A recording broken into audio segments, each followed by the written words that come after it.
নবকুমার পাড়া প্রতিবেশী প্রত্যেককেই মালতীর ব্যাপারে বলল, কিন্তু মালতী বিগত 2 দিন ধরে আর আসেনি। নবকুমার মনে মনে ভাবছিল, হয়তো পুজোর দিন সকালে একবার অন্তত মালতী আসবে। সরস্বতী পুজোর সকালবেলা যখন অঞ্জলি হচ্ছে, তার মেয়ে এবং জামাই এসছে তার কাছে। তার মেয়েকে যখন মালতীর ব্যাপারে বলল, তার মেয়ে একটু অবাক হয়ে গেল। হয়ে গিয়ে তাকে বলল, মালতী, মালতী কোথায় আছে?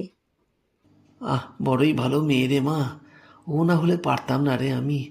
আমি তো আশা ছেড়েই দিয়েছিলাম, মনের দিক থেকে ভেঙে পড়েছিলাম। ওই আমাকে হাত ধরে নিয়ে এলো, বলল, চিন্তা করো না, তুমিই পারবে করতে। ও আমার মনে সাহস দিল বলে তো করতে পারলাম। কিন্তু বাবা, ও তো এখানে নেই। হ্যাঁ, 2-3 দিন আসেনি, কোথাও গেছে হয়তো। না না, তোমার কোথাও ভুল হচ্ছে। মালতী তো এখন থাকেই না এখানে। ও তো পিসির বাড়ি থাকে। এখান থেকে কিছুদিন আগেই চলে গেছে। পিছিয়ে বাড়ি থাকে, হয়তো কোনো কারণে এসছিল। না না, হতেই পারে না। তখন তার মেয়ে মালতীকে ফোন করলো। 2-1বার রিং হওয়ার পরই মালতী ফোন তুলল।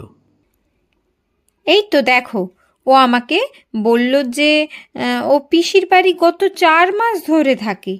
ওর পিসি খুব অসুস্থ, আর ও তারই সেবা করতে ওখানে গেছে। এই জন্যই তো বলি বাবা, একটা ফোন ব্যবহার করো। মাও নেই, একা একা যে তুমি কি করো না। উফ। তখন সে ব্যাপারটা নিয়ে খুব চিন্তায় পড়ে। একটা মেয়ে বলছে যে সে পিসির বাড়িতে 4 মাস ধরে আছে, পিসি অসুস্থ, তার সেবা করছে, অথচ 2 দিন আগেও একটা মেয়ে তাকে কিভাবে সাহায্য করে গেল।